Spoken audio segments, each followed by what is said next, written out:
ہم اپنے مسئلے میں کل قیامت کے دن جواب دہ ہوں گے. آپ سے میرے بارے میں سوال نہیں ہوگا تو آپ کے پیٹ میں کیوں درد ہو رہا ہے کہ مولانا صاحب ایسا کیوں کر رہے ہیں؟ آپ کے بارے میں مجھ سے بھرے محشر سوال نہیں ہوگا. آپ کو اپنی زندگی کے کیے ہوئے ایک ایک عمل کا اللہ کو حساب دینا، مجھ کو اپنا حساب دینا. ہر آدمی اپنی آخرت بنانے کے سلسلے میں فکر کرے. آپ قابل مبارکباد ہیں. میں اس مدارپور گھاٹ کے تمام مومن مرد اور عورت بھائیوں سے بہنوں سے گزارش کروں گا کہ یہ دارالعلوم کمالیہ جہاں باہر کے بچے آ کے پڑھ کے جا رہے ہیں، آپ اس کو اپنے مقام کا مرکزی ادارہ بنائیے اور اپنی فکروں سے اس کو مرکزیت کا مقام دیجیے. کہیں ایسا نہ ہو کہ اختلاف اور انتشار کی بنیاد پر، مسلکی تعصب کی بنیاد پر ہماری بیٹیاں جاہل رہ جائیں اور اس کو طہارت اور پاکی اور ناپاکی کا مسئلہ بھی معلوم نہ ہو. نبی اکرم صلی اللہ علیہ وسلم کا لایا ہوا کلمہ، لائی ہوئی شریعت، لایا ہوا دین ہمارے بال بچوں کی زندگی میں نہ ہو. بدعت اور خرافات کے ذریعے ہماری عاقبت خراب نہ ہو. معمولی مقامات پہ ہمارا ایمان بکتا ہوا نظر آتا ہے اور ہمارے ایمان کا سودا شیطان کر لیتا ہے اور ہم کو پتہ بھی نہیں چلتا کہاں کہاں ہم شرک کر رہے ہیں، کہاں کہاں غلط کر رہے ہیں. جھینگا، گھیرا اور کدو کا پیڑ، اس کی لت میں بھی ہمارا ایمان چلا جا رہا ہے. ٹٹی کے گھر میں میرا ایمان چلا جا رہا ہے.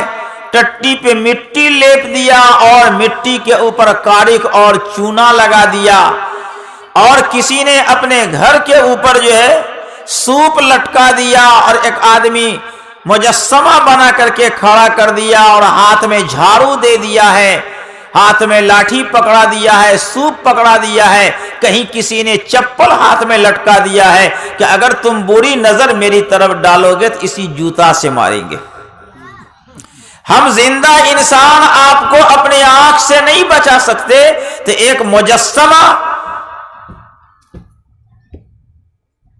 دھان کا لڑوا اس کو باندھ کر کے اور ہانڈی چہرے پہ رکھ کے آنکھ کی شکل بنا دیا، منہ کی شکل بنا دیا، لٹکا دیا اور ہاتھ لٹکا بنا کر کے لٹکا کر کے سوپ اور جوتا اور چپل لٹکا دیا. جو اپنے کھڑے ہونے میں بننے میں محتاج ہے ہم زندوں کا، بھلا وہ کیا دوسرے کی نظر سے اس کو روک سکتا؟ کدو کے پیڑ پہ لٹکے ہوئے ہوتے ہیں. تو یہ جہالت کب دور ہوگی؟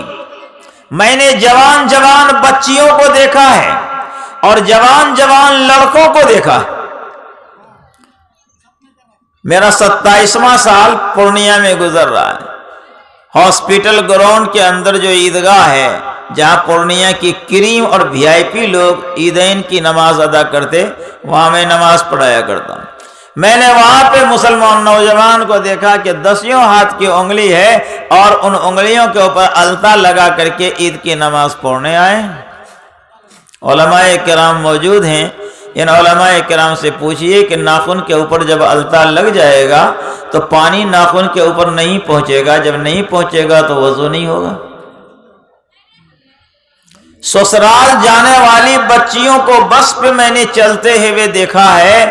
وہ سسرال جا رہی ہیں، نئی نویلی ہیں، پیر کے ناخن التا سے بھرا ہوا ہے، ہاتھ کے ناخن التا سے پٹا ہوا ہے. جب وہ اپنے شوہر کے گلے لگے گی اور اپنے شوہر کے بازو اور پہلو میں سوئے گی اور انسانی زندگی بسانے کے تعلق سے ازدواجی زندگی کو پرسکون بنانے کی غرض سے جب وہ جنسی تسکین کے لیے ایک دوسرے کا استعمال کریں گے اور صبح نہانے کی ضرورت پڑے گی تو معلوم ہوا کہ اس کے ناخن پہ التا پٹا ہوا ہے.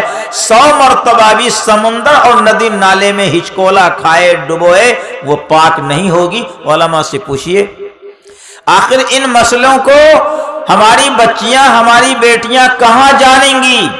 اگر یہی بغض اور عناد اور بیر مدرسوں سے رہا تو یقین جانیے کہ ناپاکی کی حالت میں اور بے ایمانی کے عالم میں ہر عمل کی ایک تاثیر ہوتی ہے.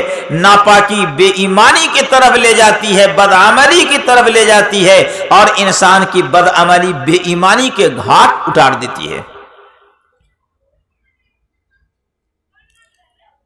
میرے بھائیوں، بزرگوں، دوستوں، مولانا مختار صاحب قاسمی قابل مبارکباد ہیں، اور ان کے ساتھ جو ان کا مدرسہ چلنے چلانے کے سلسلے میں جو ان کا چھوٹا بڑا عملہ ہے، سب قابل مبارکباد ہیں، مبارکباد کے مستحق ہیں. انگلیاں تو یوں اٹھ جاتی ہیں.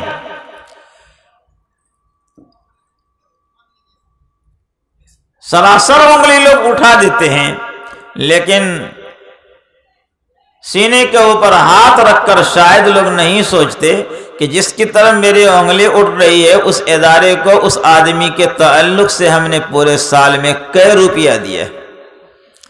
5 روپیہ تو دیتے نہیں، 50 روپیہ اور 5 لاکھ اور 25 لاکھ کا حساب کھوجتے ہیں. یہ کتنی بڑی بے ایمانی ہے.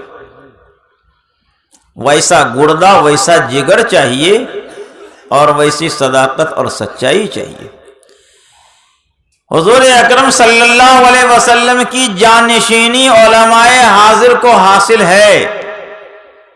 علماء زمانہ وراثت نبوی کا تاج سروں پہ لے کے پھر رہے ہیں. یہ ان کی مجبوری ہے کہ وہ اس وراثت کی لاج رکھیں. یہی مجبوری اس گھاٹ پہ، ڈگر پہ چلتے پھرتے علماء کو مجبور کر رہا ہے کہ وہ مدارس اور مکاتب کا جال بچھائیں، ورنہ وراثت نبوی کی حفاظت نہیں ہوگی، اس کی صیانت نہیں ہوگی. یہی مجبوری ہے. ورنہ پیٹ چلانے کے لیے، 2 روٹی کمانے کے لیے کیا ٹھیلا نہیں چلا سکتے ہم؟ رکشہ اور ٹیمپو نہیں چلا سکتے؟ بازار کی منڈیوں میں پان کی دکان نہیں کھول سکتے؟ چائے کی دکان نہیں کر سکتے؟ سائیکل پہ کپڑا کا گٹھر لے کے بیچ کے 1000 روپے یومیہ ہم نہیں کما سکتے؟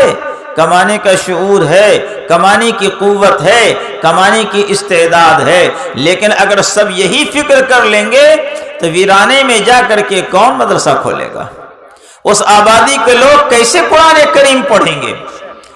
کہاں جا رہا ہے؟ حضرت مولانا اشرف علی تھانوی رحمۃ اللہ علیہ مدرسہ والے کو کہتے ہیں، یہ جو در در بھکاری بنے مانگے پھرتے ہو،